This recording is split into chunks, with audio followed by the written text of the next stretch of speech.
राधे राधे दोस्तों, शहर में अचानक एक के बाद एक हत्याएं होने लगती है। हर हत्या का पैटर्न सेम होता है। पुलिस को शक है कि इन सभी मामलों के पीछे एक ही आदमी का दिमाग हो सकता है। जांच शुरू होती है, मगर हर नया सुराग पुलिस को एक नई उलझन में डाल देता है। कातिल इतना चालाक है कि वो हर बार सबूतों को इस तरह से मिटाता है कि पुलिस उसके करीब तक पहुंच नहीं पाती है। अब ये कातिल कौन है और आखिरकार उसका मकसद क्या है? और इसी दौरान एक रहस्यमय शख्स पुलिस की मदद करने के लिए सामने आता है। वो ऐसे ऐसे निष्कर्ष निकालता है जिन्हें देखकर अनुभवी पुलिस ऑफिसर भी हैरान हो जाते हैं। उसकी छोटी छोटी बातें जांच की दिशा बदल देती है, लेकिन फिर कहानी में ऐसा मोड़ आता है जो सबकी सोच बदल देता है। तो दोस्तों, सवाल ये है, क्या पुलिस इस खूनी पहेली को सुलझाकर उस कातिल तक पहुंच पाएगी? यही देखेंगे हम आज की कहानी में, जिसका नाम है मुधाल पक्कम। ये कहानी बहुत ही इंटरेस्टिंग होने के साथ साथ इसका क्लाइमैक्स बहुत ही चौंका देने वाला है, तो वीडियो को एंड तक जरूर देखिएगा। चलिए अब बिना किसी देरी के शुरू करते हैं आज की कहानी। कहानी की शुरुआत होती है शहर के एक तालाब के किनारे से। हम देखते हैं कि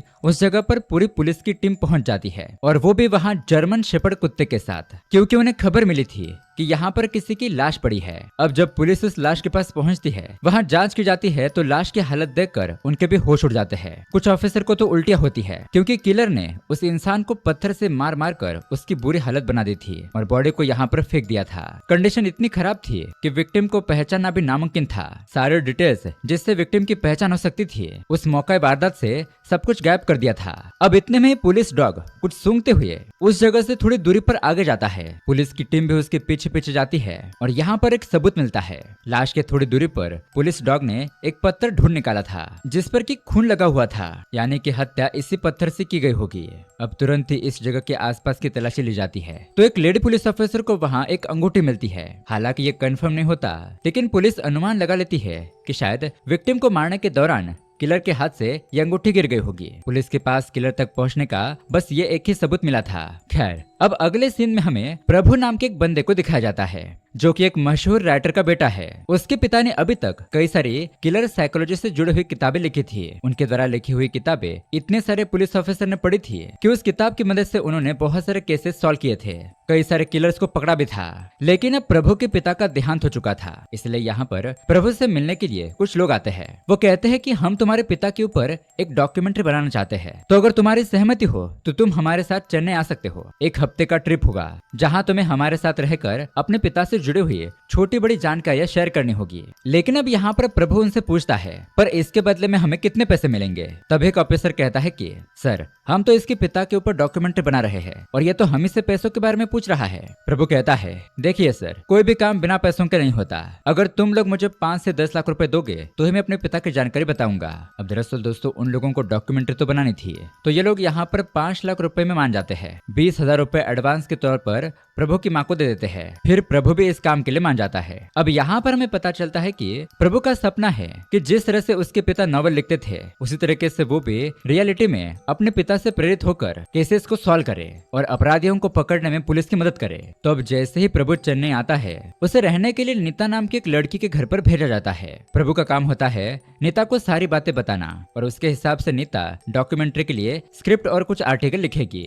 हम देखते हैं कि नीता बहुत ही साफ दिल की लड़की है, और वैसे वो प्रभु को अपने घर पर बहुत ही अच्छे तरीके से रखती है। उसे किसी भी चीज की कमी महसूस होने नहीं देती है। अब इसी वजह से प्रभु कहीं ना कहीं नीता को पसंद करने लगता है। खैर, अब उसके बाद सीन शिफ्ट होता है और एक जगह पर हम एक आदमी को देखते हैं जिसका चेहरा बहुत ही खतरनाक होता है। शायद किसी घटना की वजह से उसके चेहरे पर ही निशान बन गया था। यहाँ हम कहानी में आगे देखते हैं, वो बंदा कार में बैठता है और किसी को ढूंढने के लिए निकल पड़ता है। रास्ते में उसे एक लड़का मिल जाता है। वो लड़का जो कि अपने गर्लफ्रेंड से मिलने के बाद बाइक से घर की तरफ जा रहा था। उसको देखकर इस आदमी को बहुत ही गुस्सा आ जाता है, इसलिए वो पहले तो धक्का मारकर कार से उस लड़के को बाइक से गिरा देता है और उसके बाद उस पर बेहोश वाला स्प्रे छिड़क कर उसको एक बंद फैक्ट्री में ले जाता है। अभी लड़का उसे विनती करता है कि मैंने तुम्हारा क्या बिगाड़ा है, प्लीज मुझे छोड़ दो, जाने दो यहाँ से। लेकिन वो बंदा नहीं मानता और वो उसे एक बड़े से हथौड़े से मारकर उस लड़के की वहीं पर हत्या कर देता है। उसका भी चेहरा बिगाड़ देता है। और दोस्तों, यहाँ पर हमें शॉकिंग बात पता चलती है कि दरअसल यही किलर है जो कि शहर में हो रही हत्याओं को अंजाम दे रहा है। फिर जब पुलिस को ये लाश मिलती है और मर्डर हुए दोनों लाशों का सेम पैटर्न मिलता है, यानी कि पिछली वाली लाश का भी और इस वाली भी, पुलिस इस निष्कर्ष पर पहुंचती है कि दोनों की हत्या एक ही इंसान ने की है। फिर डीएनए से दोनों विक्टिम की पहचान भी हो जाती है। दरअसल ये दोनों कॉलेज के स्टूडेंट थे, लेकिन दोनों का एक दूसरे के साथ फिलहाल तो कोई कनेक्शन दिखाई नहीं दे रहा था। दोनों अलग अलग कॉलेज में पढ़ते थे। अब ये चीज पुलिस का ध्यान इस तरफ ले जा रही थी कि किलर ने दोनों को आपसी दुश्मनी से नहीं मारा, क्योंकि ये दोनों भी एक दूसरे को नहीं जानते थे। तो हो सकता है कि ये कोई सीरियल किलर हो जो कि रैंडम लोगों की हत्याएं कर रहा है। अब धीरे धीरे इस केस के बारे में पूरे शहर के लोगों को पता चल जाता है। लोग बात करने लगते हैं कि शहर में एक नया सीरियल किलर घूम रहा है। पूरे शहर में डर का माहौल बन चुका था। तो यहाँ दूसरी तरफ प्रभु टैक्सी से कहीं पर जा रहा था। इतने में एक बंदा भागते भागते वहाँ पर आता है और कई सारे सोने की ज्वेलरी प्रभु को देते हुए कहता है कि तुम्हारे साइड में जो महिला बैठी है ना, उसे सब कुछ दे दो। अब प्रभु को लगता है कि शायद ये सब ज्वेलरी उसी महिला की होगी, इसलिए वो उस आदमी की बात मानते हुए सारा सामान उस महिला को दे देता है। लेकिन असल में दोस्तों वो आदमी चोर था। उसने चोरी करके प्रभु के हाथों अपने ही पार्टनर को चोरी वाली ज्वेलरी थमा दी थी। लेकिन जब वो चोर पकड़ा जाता है तो पुलिस वालों को झूठा बयान देता है कि सर ये लड़का भी मेरे साथ शामिल था, मैंने उससे के हाथ में ज्वेलरी पाई थी। इसलिए अब ऑफिसर रमेश प्रभु के पास जाता है। लेकिन अब यहाँ पर प्रभु असलियत में जो कुछ हुआ वो सारी बातें उसे बताता है कि ये चोर भागते हुए आया था और उसने अनजाने में मुझे फंसाया।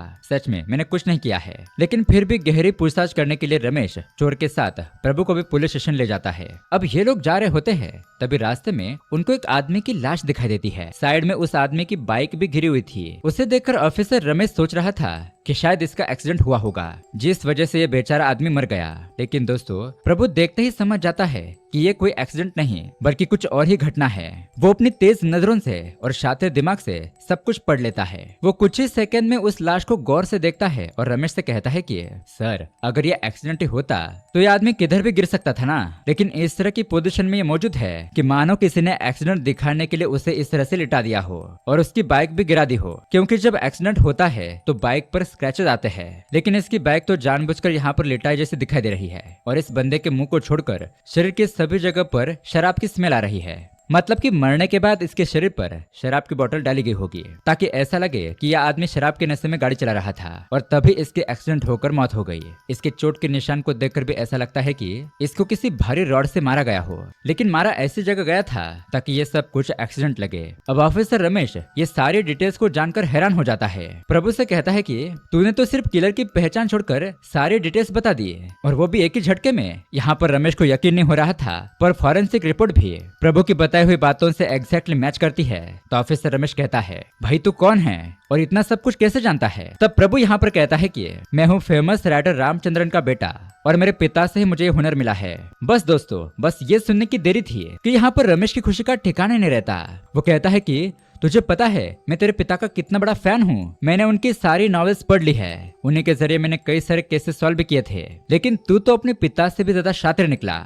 अब यहाँ से रमेश प्रभु को पुलिस स्टेशन ले जाता है। फिर मरने वाले बंदे के सभी जान पहचान के लोगों को बुलाया जाता है, जिनमें उस आदमी की पत्नी और 4 बिजनेस पार्टनर भी होते हैं। प्रभु सभी लोगों की बातें बड़े ही गौर से सुनता है। उन चारों बिजनेस पार्टनर को एक कप चाय पीने के लिए बुलाता है। इसके बाद वो ऑफिसर रमेश से कहता है कि सर इनको जाने दीजिए, ये सब अपराधी नहीं है। लेकिन जैसे ही चारों यहाँ से जाते हैं तब वो तुरंत ही चारों के कप में से फिंगरप्रिंट्स निकलवा लेता है और कहता है कि मरने वाले इंसान के घर की अच्छी तरीके से तलाशी लो ताकि हम ये जान सके कि इन चारों में से किसके फिंगरप्रिंट्स उसके घर पर मौजूद है। तो जांच करने पर चारों में से एक बंदे के फिंगरप्रिंट्स पूरे घर में मिल जाते हैं। यहाँ तक कि बेडरूम की जगह पर भी उसका फिंगरप्रिंट्स मिलता है। दोस्तों प्रभु ऑफिसर रमेश से कहता है कि सर यही अपराधी है जिसने उस आदमी को मारा है, और वो भी अकेले नहीं बल्कि उस मरने वाले आदमी की पत्नी के साथ मिलकर। उसके बाद उस पत्नी और उस बिजनेस पार्टनर के अच्छे तरीके से खातिरदारी की जाती है, उन्हें मारा पीटा जाता है तो सच सामने आता है। वो सच्चाई बताने के लिए तैयार हो जाते हैं और यहाँ पर हमें पता चलता है कि इन दोनों का चक्कर चल रहा था। जब ये बात उस मरने वाले आदमी को पता चली तो उसकी पत्नी और इस बिजनेस पार्टनर ने मिलकर उसकी हत्या कर दी। और दोस्तों इस मामले को एक्सीडेंट की तरह दिखाया ताकि उनके ऊपर कोई शक न कर सके। लेकिन अब यहाँ पर कुछ घंटों में प्रभु ने यह केस सॉल्व कर दिया था। इस केस को सॉल्व करने का सारा क्रेडिट ऑफिसर रमेश को मिलता है, पर अब ऑफिसर रमेश भी समझ चुका था कि प्रभु उसके साथ रहेगा तो केसेस सॉल्व करने में आसानी होगी, इसलिए वो उसे अपने साथ रख लेता है। और दोस्तों प्रभु भी यही चाहता था कि वो रियल केसेस को सॉल्व करे और पुलिस की मदद करे। उससे अपना सपना सच होते हुए नजर आ रहा था।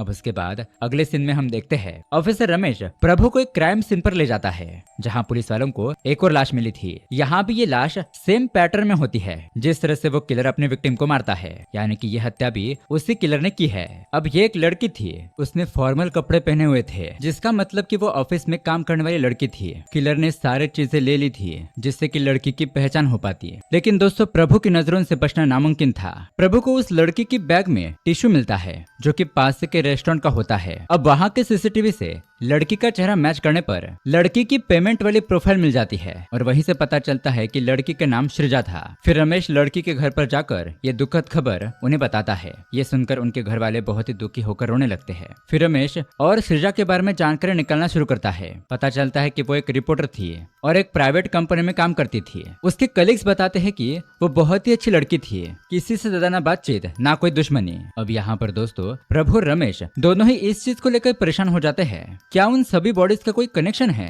या फिर किलर रैंडमली लोगों को मार रहा है? प्रभु को शक होता है कि हो ना हो ये जानी पहचानी दुश्मनी का ही मामला है। किलर सभी विक्टिम्स को जानता है, लेकिन अब सभी विक्टिम्स के बीच में क्या कनेक्शन है ये किसी को पता नहीं चल रहा था। उसके बाद वो ऑफिसर रमेश से कहकर उन सभी ऑफिसर को बुलाता है जिन्होंने इससे पहले विक्टिम की लाशों को देखा था। तो तब एक महिला ऑफिसर बताती है कि मुझे लाश के पास एक अंगूठी मिली थी। जांच के बाद पता चला कि वो अंगूठी लाश की तो नहीं थी, हो ना हो वो उस किलर की होगी। फिलहाल मैंने उस अंगूठी की जानकारी भी निकाल ली है और मुझे मोतीलाल नाम के एक आदमी के बारे में पता चला जिसने वो अंगूठी खरीदी थी। इसका मतलब हो सकता है कि वो मोतीलाल ही किलर हो। लेकिन प्रभु कहता है कि सभी लोगों को मारने के बाद उस किलर ने अपने से जुड़ी सारी चीजों को मिटा दिया था, तो फिर वो अंगूठी कैसे छोड़ सकता है? मेरे ख्याल से वो किलर हमें गुमराह करने की कोशिश कर रहा है। हमें वो अंगूठी में फंसाकर हमारा टाइम वेस्ट करना चाहता है ताकि वो अपना अगला शिकार ढूंढ सके। लेकिन वो महिला ऑफिसर कहती है कि मगर मोतीलाल ही वो किलर हुआ तो वो कुछ नहीं, हमें पहले उसे तुरंत ही पकड़ना होगा, फिर पूछताछ करने पर ही सच सामने आएगा, वरना वो मोतीलाल हमारे हाथों से निकल जाएगा। इसलिए सभी पुलिस वाले सीधा मोतीलाल के घर पर धावा बोल देते हैं, उसे पकड़ लेते हैं। पर मोतीलाल कहता है कि अरे आप सब मुझे क्यों पकड़ रहे हो? वो मेरी घड़ी और मेरी अंगूठी 3 महीने ही चोरी हो गई थी। मैंने इसकी रिपोर्ट भी दर्ज करवाई है, आपको यकीन नहीं होता तो आप चेक कर सकते हो। तो अब ये देखकर महिला ऑफिसर समझ जाती है कि प्रभु जो कह रहा था वो बिल्कुल सही था। किलर ने ही टाइम बर्बाद करने के लिए उस आदमी की घड़ी और अंगूठी चुराई थी और उसे क्राइम की जगह पर डाल दिया था ताकि उस आदमी पर शक चला जाए और कोई भी असली किलर को ना पकड़ पाए। लेकिन अब प्रभु की वजह से सब कुछ साफ हो गया था। अब अगले सीन में प्रभु एक होटल में रमेश की फैमिली के साथ होता है। लेकिन जब वो एक एनर्जी ड्रिंक की बोतल को लेता है जिसका नाम मॉन्स्टर था और उस पर एम अल्फाबेट डिजाइन को नोटिस करता है, तो उसके दिमाग में एक बात क्लिक होती है। उसे याद आता है कि जब सृजा की लाश मिली थी उसने अपने नाखून से बिल्कुल ऐसा ही एम बनाने की कोशिश की थी। पहली नजर में तो वो देखकर ऐसा लगा था कि खुद को बचाने के चक्कर में उसके नाखून जमीन पर लगे होंगे। लेकिन अब प्रभु को क्लियर हो जाता है कि ये पक्का मॉन्स्टर ड्रिंक का ही निशान है। उसके बाद वो सृजा के ऑफिस में फोन करके पता करने की कोशिश करता है कि सृजा का मॉन्स्टर ड्रिंक के साथ कुछ लेना देना है या नहीं। तो सृजा के बॉस से पता चलता है कि पिछले साल मॉन्स्टर कंपनी ने एक स्टेट लेवल एथलीट कंपटीशन करवाया था जिसमें कई सारे कॉलेज के स्टूडेंट आए थे। उसी को कवर करने के लिए सृजा भी वहाँ पर गई थी। अब प्रभु रमेश से कहता है कि ये सारे के सारे विक्टिम किसी न किसी तरह से एक दूसरे से कनेक्टेड है और अब ये राज कंपटीशन जिस स्टेडियम में करवाया था वहीं पर जाकर खुलेगा। तो प्रभु और ऑफिसर रमेश तुरंत ही उस स्टेडियम में जाते हैं। तो रिकॉर्ड में टोटल 3000 बच्चों की एंट्री हुई थी, जिसमें से अब विक्टिम कौन कौन है पता लगाना थोड़ा मुश्किल था। लेकिन तभी सिक्योरिटी गार्ड प्रभु को बताता है कि सर वो कंपटीशन शुरू होने से पहले एक झगड़ा हुआ था बहुत सारे स्टूडेंट का एक बंदे के साथ। अब यहाँ पर कहानी फ्लैशबैक में चली जाती है और हमें वो झगड़े वाला सीन दिखाया जाता है। अब दरअसल दोस्तों हम यहाँ पर उस किलर को देखते हैं। वो स्टेडियम में आया हुआ था और जब उसे एक लड़की स्टेडियम के बाथरूम में जाते हुए दिखा देती है। वो लड़की बस अपने कपड़े चेंज करने के लिए गई थी, तो ये किलर भी उसके पीछे पीछे जाता है। वहाँ अंदर घुसकर उस लड़की के साथ गलत काम करने की कोशिश करता है, लेकिन वो लड़की जैसे तैसे खुद को बचाकर वहाँ से बाहर आती है। फिर जब बाकी स्टूडेंट को इस घटना के बारे में पता चलता है तो कुछ लड़के उस किलर को बहुत ही बुरी तरीके से मारते पीटते हैं। उसे इस तरह से मारा जाता है कि उसका चेहरा बुरी तरीके से घायल हो जाता है। अब वहीं पर सृजा भी मौजूद थी। वो भी चप्पल उठाकर उसे मारती है, कहती है कि एक लड़की के साथ गलत काम करने की तुम्हारी हिम्मत कैसे हुई। इस तरह से उसे सभी लोग अच्छा सबक सिखाते हैं। लेकिन दोस्तों किलर ने उन सभी लोगों का चेहरा अपने दिमाग में नोट कर लिया था जिसने जिसने उसको मारा था। और जब उसका चेहरा खराब हुआ तो सबसे पहले उसकी होने वाली पत्नी जिससे मतलब कि उनके शादी के कार्ड भी छप चुके थे। वो उसे छोड़ देती है, कहती है कि मैं तुमसे शादी नहीं करना चाहती, तुम्हारी इन बुरी हरकतों की वजह से, और तुम एक घटिया इंसान हो। लेकिन तभी वो किलर बहुत ही गुस्से में आकर सबसे पहले उस लड़की का गला घोटकर उसे ही मार देता है और कसम खाता है कि जिनकी वजह से उसका चेहरा खराब हुआ था उन सभी की जिंदगी बर्बाद कर दूंगा। और इसलिए दोस्तों वो उन्हीं लोगों की हत्या कर रहा था जिसने उसको मारा था। और यही वो कनेक्शन था दोस्तों जिसे प्रभु ढूंढ रहा था। अब ये बात पता चलने से ये कंफर्म हो जाता है कि ये किलर कोई सीरियल किलर नहीं है, बल्कि उसको पता है कि उसका टारगेट कौन कौन है जिन्हें वो मारेगा। और उस लिस्ट में से कुछ लोग तो मर चुके हैं और कुछ अभी जिंदा है। इसलिए प्रभु उन बाकी सभी जिंदा लोगों की लिस्ट बनवाता है जिसे आगे जाकर वो किलर मारने वाला था। यहाँ दूसरी तरफ हम रमेश की बेटी नंदिनी को देखते हैं। कॉलेज का सीन दिखाया जाता है जहाँ सब कुछ नॉर्मल होता है, लेकिन तभी अचानक चीजें बदल जाती है जब सारे स्टूडेंट के सामने नंदिनी टेरेस से नीचे कूदकर आत्महत्या कर लेती है। अब ये देखकर पूरे कॉलेज में अफरा तफरी मच जाती है। किसी को भी समझ नहीं आ रहा था कि नंदिनी ने ऐसा कदम क्यों उठाया और आखिरकार ये हत्या है या फिर आत्महत्या। वहाँ पर नंदिनी का पिता रमेश पहुँचता है और अपनी बेटी की लाश को देखकर वो टूट जाता है। ये कैसे हुआ कहकर फूट फूट कर रोने लगता है, क्योंकि दोस्तों ये उसकी इकलौती बेटी थी जिसे वो दुनिया में सबसे ज्यादा प्यार करता था। यहाँ रमेश के साथ प्रभु भी होता है जो उसे सहारा देता है। प्रभु को ऐसा लगता है कि शायद किलर को पता चल गया होगा कि रमेश उसको पकड़ने में लगा हुआ है, इसलिए उस किलर ने रमेश को डराने के लिए उसकी बेटी नंदिनी की जान ले ली। अब उसके अगले सीन में हम देखते हैं नीता जब अपने घर जा रही होती है तभी रास्ते में उसकी गाड़ी खराब हो जाती है। अंधेरा भी काफी हो चुका था, इसलिए वो लिफ्ट मांगने की कोशिश करती है पर कोई भी गाड़ी रोकने के लिए तैयार नहीं होता। तभी अचानक एक गाड़ी वाला वहां पर आकर रुक जाता है। लेकिन दोस्तों ये और कोई नहीं है बल्कि वो किलर ही था। वो नीता को लिफ्ट देने के लिए तैयार हो जाता है और यहाँ अनजाने में ही सही नीता उसकी गाड़ी में बैठ जाती है। उसे क्या पता था कि ये किलर है और उसे मारने की कोशिश करेगा। लेकिन फिर गाड़ी शुरू होती है और नीता को गाड़ी के अंदर हथौड़े और कई सारे हथियार नजर आते हैं, जिसे देखकर तो उसका दिल जोर जोर से धड़कने लगता है। वो मन में सोचने लगती है शायद मैं गलत बंदे के गाड़ी में बैठ गई हो, ना हो ये वही किलर है जो शहर में लोगों की हत्या कर रहा है। और अभी ये किलर भी नीता को ठिकाने लगाने के लिए अपनी जगह पर ले जाने की कोशिश करता है। लेकिन लकीली रास्ते पर नाकाबंदी लगी हुई थी। यही मौका देखकर तुरंत ही नीता गाड़ी से बाहर आ जाती है और पुलिस को सारी बातें बता देती है। अब ये सुनते ही पुलिस वाले किलर को पकड़ने की कोशिश करते हैं, लेकिन ये किलर ठहरा हट्टा कट्टा आदमी। उसको पकड़ना इतना आसान नहीं था। वो उन सभी पुलिस वालों को मार पीट कर फिर से नीता के पीछे पड़ जाता है। अब नीता अपने आप को बचाने के लिए पुलिस की वॉकी टॉकी उठाती है और वहां से भागती है। वो उसके जरिए बाकी पुलिस वालों को बुला लेती है। थोड़ी देर में पुलिस वाले आते हैं और जैसे पुलिस की गाड़ी का सायरन बजता है उस आवाज को सुनते ही किलर तुरंत ही वहां से भाग निकलता है। अब थोड़ा लक और थोड़ा अपना दिमाग लगाते हुए नीता खुद को बचा लेती है, वरना आज तो उसका काम तमामी हो जाता। यहाँ इस तरफ रमेश का सारा ध्यान केस को सॉल्व करने में लगा था, लेकिन इसी बीच उसे बार बार अपनी बेटी का चेहरा भी याद आ रहा था, जिसके चलते वो पूरी तरीके से फोकस नहीं कर पा रहा। इसलिए बाकी पुलिस ऑफिसर उसे कहते हैं कि चाहो तो हम ये केस किसी दूसरे ऑफिसर को दे देंगे, पर रमेश कहता है नहीं सर, अगर मैं पीछे हट गया तो न जाने उस किलर ने मेरे परिवार की हत्या की है उसी तरह से कितने और परिवारों की हत्या करेगा। आप मुझे बस 1 हफ्ते का टाइम दीजिए, इसके अंदर मैं उस किलर को पकड़ के रहूंगा। अब उसके बाद प्रभु ऑफिसर रमेश से कहता है जब हमें पता चल ही गया है कि किलर उस लिस्ट में से किसी को मारेगा तो क्यों न हम किलर को अपने जाल में खुद आने के लिए मजबूर करें। वो मीडिया वालों से कहकर एक नकली न्यूज वायरल करवाते हैं कि अरुण नाम का लड़का जो कि उसी कंपटीशन वाली लिस्ट में था, उसने स्कॉलरशिप हासिल कर ली है और अब वो अमेरिका जाएगा। ये बात सुनकर उस किलर का दिमाग खराब हो जाता है, उसका खून खौल उठता है। वो कहता है कि मेरी जिंदगी बर्बाद करके तू अमेरिका जाएगा, रुको अब मैं तुम्हें मौत के घाट उतार देता हूँ। इसलिए वो सबसे पहले उस अरुण को मारने के लिए जाता है।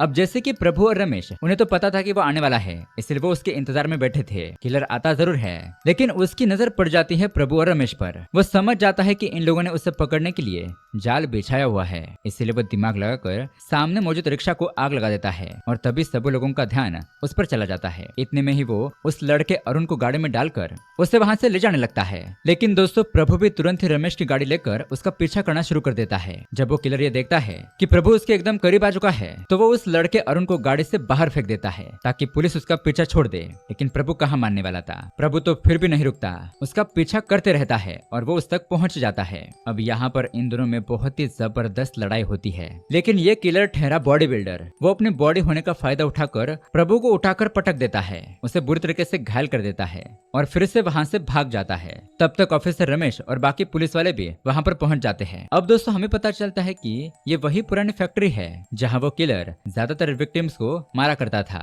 और फिर शहर की अलग अलग जगहों पर फेंक देता था। तो इसी जगह की तलाशी लेने पर यहाँ उन लोगों को 2 और लड़कों की लाशें मिलती है, यानी कि किलर ने उसके और 2 टारगेट निपटा दिए थे। ऑफिसर रमेश कहता है कि हम कुछ नहीं कर पाए और हमारे सामने ही उस किलर ने 2 लड़कों को मार दिया और यहाँ से भाग भी गया। आखिर हम उसे कब पकड़ेंगे?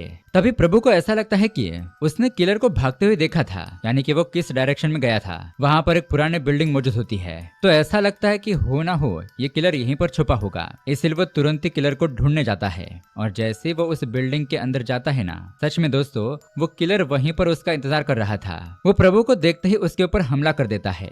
प्रभु कहता है कि बेवकूफ, उन लड़कों ने तुम्हारे साथ जो किया तब तुम्हारी ही गलती थी और अब जो तुम उनके साथ करने जा रहे हो उसमें उनकी कोई गलती नहीं है, इसलिए मेरा कहना मानो, तुम सरेंडर कर दो, इससे में तुम्हारी भलाई है। लेकिन किलर कहता है कि सरेंडर कर दूं और मेरी जिंदगी बर्बाद हुई है उसका क्या? मैं हर उस इंसान को मार डालूंगा जिसने मेरी यह हालत की है। और वो प्रभु को भी मारने की कोशिश करता है, लेकिन दोस्तों इस बार प्रभु ही उसे मार मार कर सीधा खिड़की से नीचे फेंक देता है। इसलिए किलर को दोस्तों हॉस्पिटल में एडमिट करना पड़ता है। अब फाइनली जाकर किलर पकड़ा गया था। सभी लोग सुकून की सांसें लेते हैं। ऑफिसर रमेश आकर मीडिया में बताता है कि देखिए किलर पकड़ा जा चुका है। उसे पकड़ते वक्त हाथापाई होने की वजह से उसका हॉस्पिटल में इलाज चल रहा है। जब वो ठीक होगा तब हम खुद उसका बयान लेंगे। वो खुद अपने मुंह से अपने अपराध कबूल करेगा, लेकिन वो इलाज के चलते नहीं बचा तो फिर भी हमारे पास उसके खिलाफ सबूत है ही, इसलिए आप लोग बेफिक्र रहिए। अब दोस्तों आप लोगों को ऐसा लग रहा होगा कि ये किलर तो पकड़ा गया, यानी कि मूवी खत्म हुई, लेकिन ऐसा नहीं है। अब यहाँ पर हमारे सामने कहानी का बहुत बड़ा ट्विस्ट रिवील होता है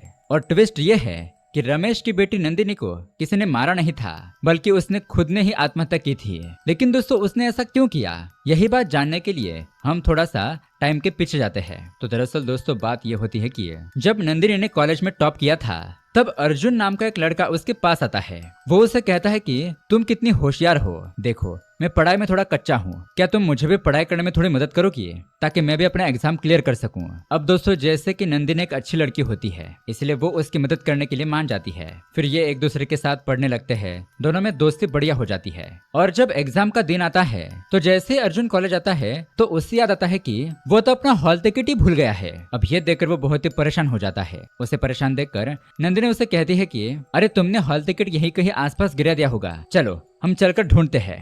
इसलिए ये दोनों हॉल टिकट ढूंढने के लिए थोड़ी दूरी पर जाते हैं और तभी वहाँ पर अर्जुन का एक और दोस्त कौशिक आता है, जो कि शहर के मंत्री का बेटा होता है। वो यहाँ पर अपनी गाड़ी लेकर आया हुआ था। अब उसके आते ही इन दोनों के तेवर बदल जाते हैं। वो दोनों मिलकर नंदिनी को गाड़ी में डालकर दरवाजा बंद कर देते हैं। दरअसल दोस्तों हॉल टिकट गुम होना तो बस बहाना था, क्योंकि नंदिनी तो कॉलेज से बाहर कभी जाती नहीं थी। इसलिए अर्जुन ने सबसे पहले उसका भरोसा जीता और फिर बातों में उसे उलझाकर कॉलेज से दूर लेकर आया। यहाँ पर आकर वो और कौशिक गाड़ी के अंदर उसके साथ गलत काम करते हैं और दोस्तों ये घटना चलती गाड़ी में हो रही थी। तभी कौशिक को सामने नाकाबंदी नजर आती है, इसलिए अर्जुन नंदिनी का मुंह दबाकर सीट के नीचे चला जाता है और दरवाजा कौशिक खोलता है, जहां सामने ऑफिसर रमेश ही खड़ा था।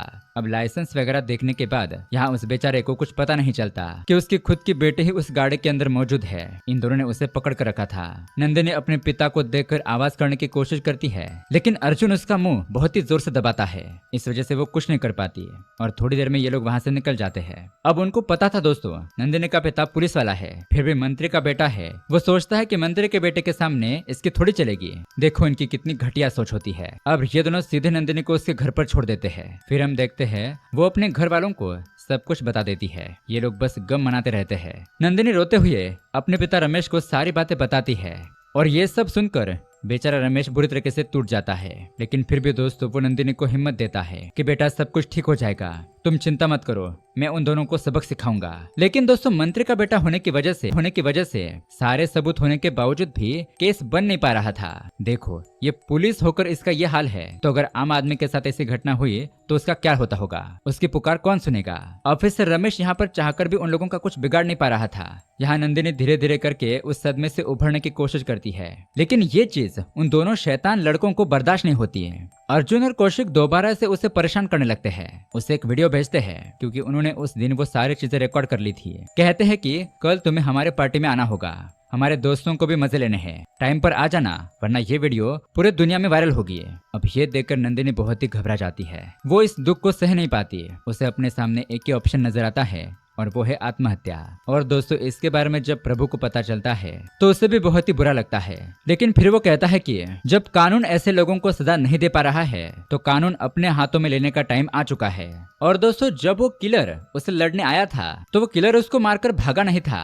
दरअसल प्रभु ने खुद ही उस किलर को पुराने बिल्डिंग के अंदर बांध दिया था। उसके बाद वो सबसे पहले कौशिक को पकड़कर उसको बहुत मारता है। फिर कौशिक के दोस्त अर्जुन को वहां पर बुला लेता है, उसके दोस्त की जान की धमकी देकर। अब इन दोनों को बंदी बनाने के बाद वहां ऑफिसर रमेश आता है। प्रभु उससे ग्लव्स देकर कहता है कि जाइए मार दीजिए इन दोनों लड़कों को, इन्होंने ही आपके बेटे के साथ गलत काम किया था। अब ये सुनकर रमेश को एक अलग ही तरह का गुस्सा आता है और दोस्तों वो अपनी बेटी के अपराधियों को अपने हाथों से सजा देता है। वो एक खतरनाक रॉड से उन दोनों लड़कों को बहुत बुरी तरीके से मारता है, उनके प्राइवेट पार्ट भी बुरी तरीके से जख्मी कर देता है, जिससे कि उन दोनों लड़कों की वहीं पर जान चली जाती है। फिर इन दोनों लड़कों की लाशों को किलर जिस स्टाइल में मारकर लोगों को रखता था, प्रभु उन लाशों को फैक्ट्री के अंदर वैसे ही रखता है। और उसके बाद जब वहां पर बाकी के पुलिस वाले आते हैं तो उन्हें लगता है कि ये दोनों हत्याएं भी उस किलर ने की होगी। और प्रभु यहाँ पर ये सिचुएशन वैसे ही क्रिएट करता है ताकि पुलिस वालों को लोगों को यकीन हो जाए कि उन दोनों को किलर नहीं मारा है, जबकि दोस्तों वो किलर अभी भी बिल्डिंग के अंदर था। और तब दोस्तों प्रभु जानबूझकर सभी के सामने ये कहते हुए जाता है कि मुझे पता है कि वो किलर कहाँ गया है ताकि किसी को उसके ऊपर शक ना हो। उसके बाद हमने देखा था कि किलर खिड़की से नीचे गिर गया और वो हॉस्पिटलाइज हो गया था। दरअसल दोस्तों प्रभु ने किलर को ऐसी जगह पर मारा था कि 24 घंटे से ज्यादा किलर जिंदा नहीं रह पाएगा, क्योंकि अगर वो बच जाता तो लोगों को बता देता कि उसने अर्जुन और कौशिक को नहीं मारा है। लेकिन ऐसा नहीं होता, हॉस्पिटल में ही किलर की जान चली जाती है। अब दोस्तों प्रभु के बारे में जानकर कि उसने इतना अच्छा काम किया है, वो नीता भी उससे प्यार करने लगती है। फिर मूवी के एंडिंग सीन में हम देखते हैं एक प्रेस कॉन्फ्रेंस अरेंज की जाती है, जहां पर सभी लोग ऑफिसर रमेश को बधाइयां दे रहे थे कि तुमने इतने कम टाइम में अपना दिमाग लगाकर ये बहुत बड़ा केस सॉल्व कर दिया। पर यहाँ पर रमेश कहता है कि देखिए ये काम मैंने अकेले में नहीं किया है, अगर प्रभु मेरा साथ नहीं देता तो शायद मैं ये काम नहीं कर पाता। उसने ना सिर्फ अपराधियों को पकड़ने में हमारी मदद की है, बल्कि वो बहुत ही हिम्मत वाला और लोगों की मदद करने वाला बंदा है। इसलिए उसको अब से ऑफिशियली हमारे टीम में शामिल कर लिया गया है, जो कि अब से हमारे साथ केस सॉल्व करने में मदद करेगा। तो दोस्तों ये बात सुनकर प्रभु भी बहुत खुश हो जाता है, क्योंकि फाइनली केस सॉल्व करने का उसका सपना पूरा हो गया था। और इसी के साथ दोस्तों ये कहानी यहीं पर एंड हो जाती है। तो दोस्तों ये कहानी आपको कैसी लगी हमें कमेंट करके जरूर बताइएगा। ऐसे ही साउथ के और भी जबरदस्त मूवी देखने के लिए हमारे चैनल को सब्सक्राइब जरूर कीजिए। मिलते हैं अगली वीडियो में। Keep watching.